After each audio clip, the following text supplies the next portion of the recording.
you ever wonder what kind of questions I get on a daily basis as a real estate broker? Today I'm going to talk about the top questions I get almost on a daily basis. That is coming up next. Stick around.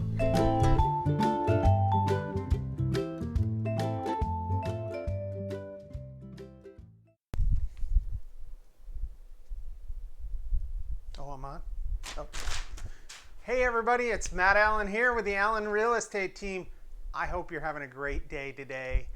Today we're going to talk about the top questions I get almost on a daily basis. And if you're new to this channel, welcome. Thanks for taking a look. If you get a chance, hit that subscribe button. You know what to do. Love growing my channel. And today we are going to hit those top questions I get almost daily. Starting with the first one.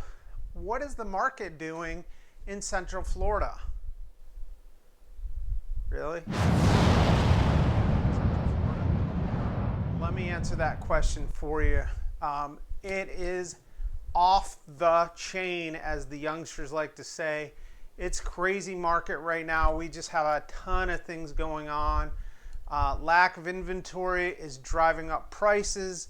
It's driving up demand. If you are in the market for buying a house, that is a challenge in itself. That's a whole separate video. In fact, I'll link it to some of the things you can do to win on multiple offers. But it's a very busy market right now. What's it going to do in the future is another question I get. What do you think at 6 months? I would be lying if I told you exactly what is going to happen because nobody really knows. But the lack of inventory is certainly helping the situation. I think you're going to see a lot of the same in the rest of the year and into 2022. Hopefully things will settle down a little bit because prices are going up exponentially here every month, and I don't think it can sustain itself. So I think better things to come. I think there's going to be a little more stabilization in the market. Interest rates are still real low. So that is the biggest question I get almost daily. The next question I get all the time, and it has to do with offers on houses. Matt, how do I win at multiple offers if I'm financing the home? That's a very valid question because a lot of listing agents and sellers are gravitating towards those cash offers. There are quite a few things though that an agent should be doing if you're financing to make your offer as strong as possible. I'm not going to go through all of them right now, but I'm going to tell you the biggest thing is communication. The communication between your buyer's agent and the listing agent has to be on point. They need to know exactly who you are as a buyer, how strong of a buyer you are, a little bit of history about you, and how your offer is going to go as smooth as possible if selected. There's also some things you need to do with your offer to make it strong, and that has to do with things like appraisals and quick inspections and things like that. So there is opportunity. I just had one 2 weeks ago where we were a financed offer, only putting down 5%, and we got the winning offer. So it's possible.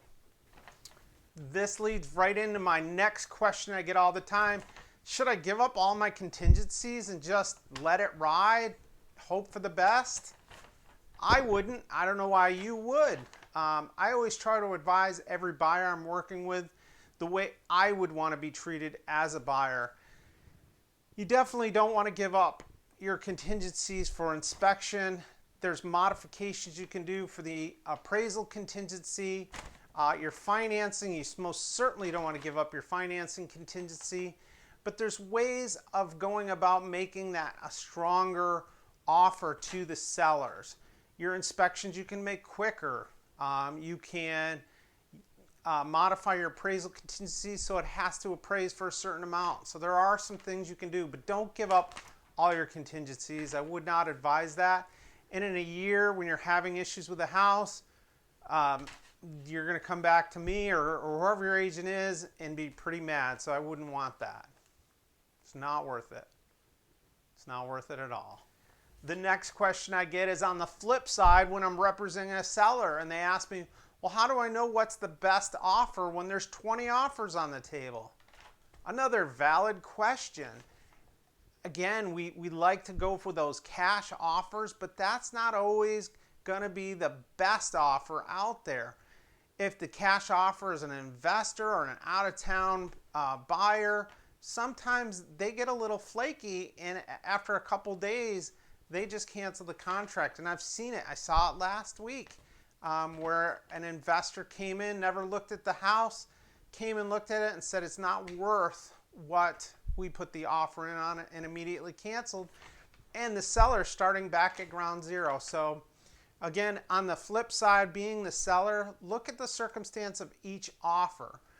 Learn a little bit about each of the buyers so that you can kind of educate yourself on what the best offer is for you in your situation. Take time with it. Don't try to rush it to get it under contract, because if that contract falls through, you are starting from zero. And not only that, it almost puts a scarlet letter on your house when buyers see your house was on the market, went pending, and then went back on the market. The first question every buyer's agent asks the listing agent is, what is wrong with this house? Why did it go back on the market? So keep that in mind. One of my favorite questions I get, every agent loves to hear this. Why do you need an agent in this hot market to list a property when I can just throw it on Craigslist and get 5 offers all by myself? Have you ever listed anything on Craigslist? It's a blast, let me tell you. So very first and foremost has to do with pricing the house properly. If you don't have somebody who knows what they're doing in pricing a house, you know, you can go off Zillow and things like that, but that's a whole separate video on how inaccurate Zillow can be. So we really try to work on getting you the best price for your property. And statistics show when you list a house with an agent, you typically get more money as a net selling price or a net amount to you selling through an agent. So keep that in mind. The other big thing that nobody ever thinks about is once I have that house under contract, which to get there, we have to look at all the offers, we have to negotiate, and a bunch of steps to get to that point. But once we get to that point, you're only about halfway there, because we have to take that contract and get it all the way to the finish line and close so that you can walk away with whatever your funds are that you want and move on to your next property. An agent is instrumental in that process. Negotiations, making sure that things are going on track, finding solutions to problems that come up. Gosh, if you have an experienced agent, they just have an endless supply of suggestions and ideas to get the contract through from start to close. So I can't say enough good things. It's worth the investment to hire a listing agent if you're in Central Florida and get your house sold successfully. And it's more of an enjoyable process as well. The last question I'm going to go over today, and I don't get it too often, but I do get it a lot from people who are very interested in how to maximize this market in order to make the most amount of money on the sale of their house.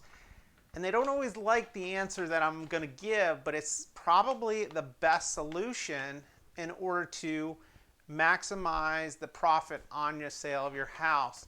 And it is basically the concept of sell high, buy low.